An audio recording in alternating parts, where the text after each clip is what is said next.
गर्भ गीता क्या होती है? जन्म के बाद क्या हुआ हम सबको पता है।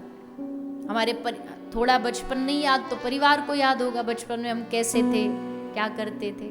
पर गर्भ में क्या हुआ ये किसको याद है किसी को याद?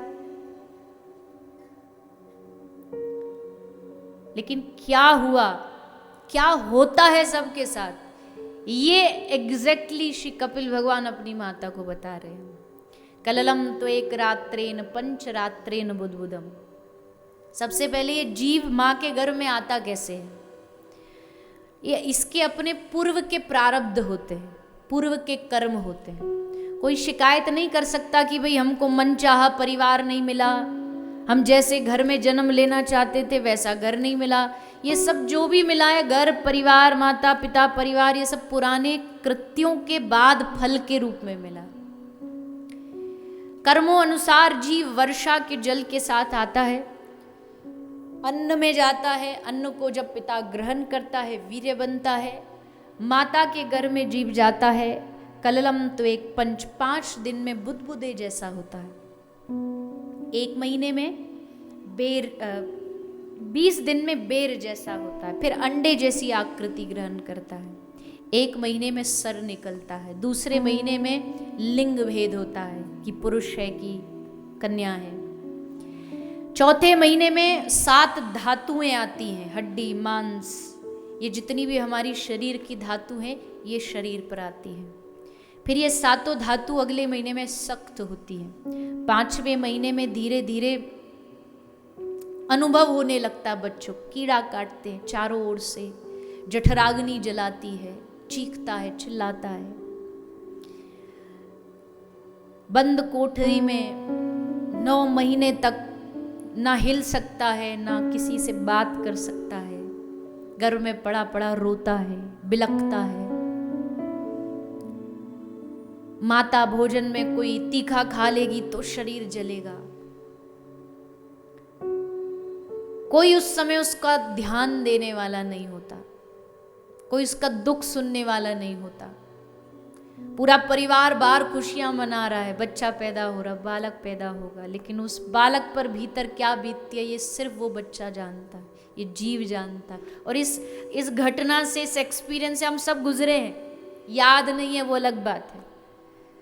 कपिल भगवान, माता देवती कहती प्रभु घर में तो कोई चिंता ही नहीं रहती होगी बच्चे को, न कमाने की, न परिवार की, न पढ़ाई की, बिल्कुल चिंता टेंशन फ्री रहता होगा। कपिल भगवान हंसते, माता गर्भ में जितना इंसान को दुख मिलता ना वो दुनिया में कभी नहीं मिलता, इतना दुख मिलता। चीखता है, रोता है, कभी चेतना जागृत होती है फिर बेहोश हो जाता है, फिर चेतना जागृत होती है, भूख प्यास के कारण क्षण क्षण बेहोश होता है।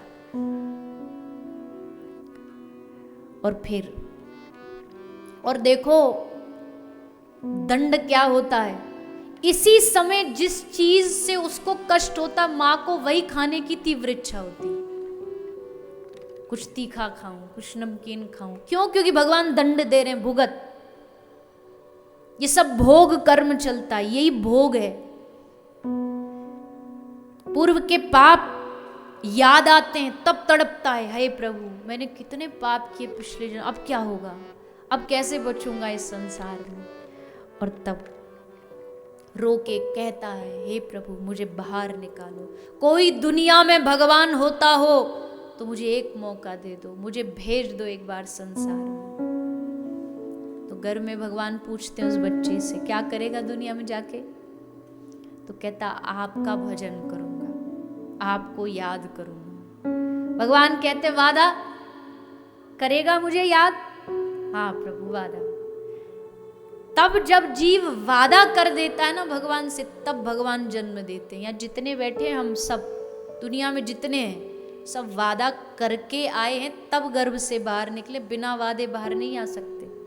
भगवान से हमने कहा है प्रभु एक मौका दे दो, बाहर जा कर के आपका स्मरण, आपका भजन।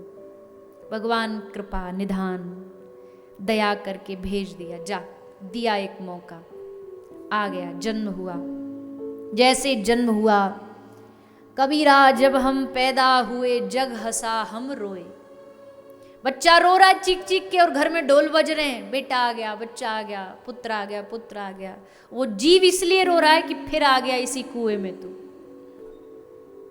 फिर इसी कुएं में अब घूमेगा तू।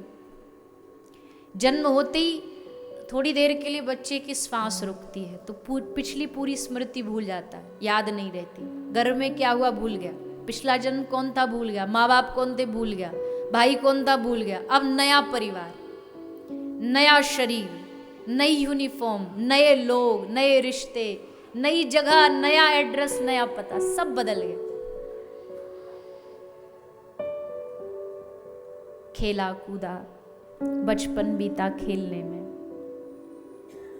पढ़ाई लिखाई, पढ़ाई में भी क्या पढ़ाया, पैसा कमाओ, पैसा कमाओ, पैसा कमाओ, बस इतना ही सिखाया गया। कभी उसको याद नहीं दिलाया गया कि तू गर्व में कुछ कह के आया है, तू वादा करके आया। फिर बड़ा हुआ, परिवार की जिम्मेदारी, शादी हो गई, बच्चों की जिम्मेदारी, करते करते करते बुढ़ापे तक आते आते तक भी उसको अपना वादा याद नहीं आता। उल्टा भगवान पे चैलेंज और करने लगता। कौन भगवान? भगवान होता थोड़ी है। भगवान बैठे बैठे मुस्कुरा रहे हैं कि तुझे भेजने वाला इस दुनिया में मैं ही हूं।